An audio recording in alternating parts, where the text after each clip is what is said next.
If the universe doesn't care, why do you? Imagine you wake up tomorrow and discover that every human belief about meaning, morality, love, justice, and purpose was false. That everything you value is just a temporary chemical illusion. That nothing you do ultimately matters. Not because you failed, but because the universe doesn't care. Now ask yourself honestly, could you live like that? Atheism says yes. Human nature says no. Atheism was never just disbelief in God. It was an experiment, a radical idea. Remove the idea of a higher purpose and see what happens. Replace meaning with mechanics. Replace morality with preference. Replace hope with probability. And for a while, it sounded sophisticated, clean, brave. But experiments are judged by results, and the results are in. Atheism can explain how things move, but not why they exist. It can describe particles, but not purpose. It can measure the brain, but not explain the mind. It can predict behavior, but not justify values. It gives descriptions where explanations are required. And here's the strange part. Atheism doesn't live by its own rules. If atheism were true, then outrage would be irrational. Moral passion would be a glitch. Calling anything evil would be meaningless noise produced by survival instincts. But no one actually behaves that way. People protest injustice. They mourn unfair death. They demand accountability. They expect the universe to care. Why expect justice from a universe that supposedly has none? Atheism quietly relies on assumptions it cannot defend. That truth matters. That reason is reliable. That human thinking is trustworthy. But if the mind is only a survival tool shaped by blind evolution, then it evolved for survival, not truth. Which means atheism undercuts the very reasoning it uses to argue. It saws off the branch it sits on. Then there is consciousness, the one fact no one escapes. You are aware, not just reacting but experiencing, feeling, choosing, questioning.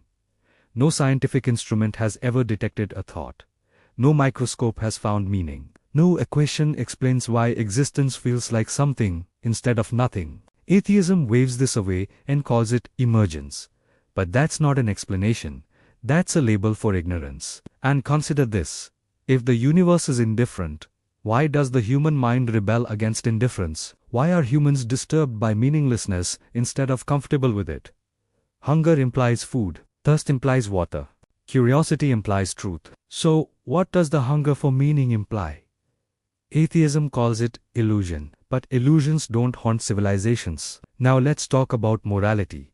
Not socially, but logically. If there is no higher moral reality, then right and wrong reduce to consensus.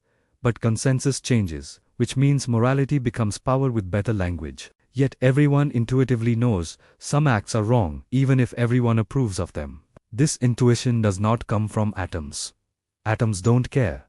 Evolution doesn't care. The universe doesn't care. So where does art come from in a world that only contains this? Atheism has no answer. And meaning, this is where atheism finally collapses under its own weight. It tells people to create their own purpose, while insisting purpose is imaginary. That is psychological contradiction disguised as empowerment. You cannot invent meaning while believing meaning is fake.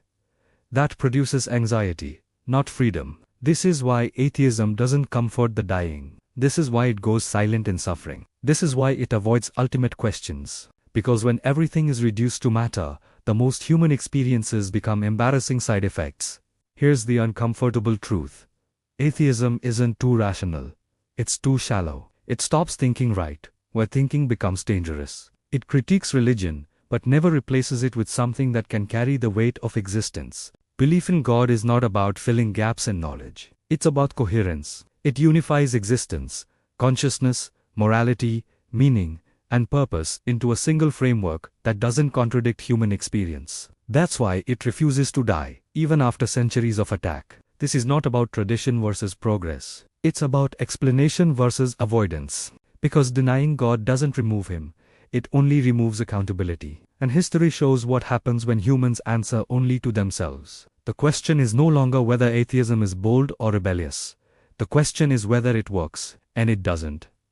It promised clarity and delivered confusion. It promised freedom and delivered emptiness. It promised reason and delivered contradiction. The experiment has been run long enough. No more pretending nothing created everything. No more pretending morality emerged from accidents. No more pretending meaning is a hallucination. This isn't a return to blind belief. It's a refusal to accept shallow disbelief. This is not the end of questioning. This is the end of atheism.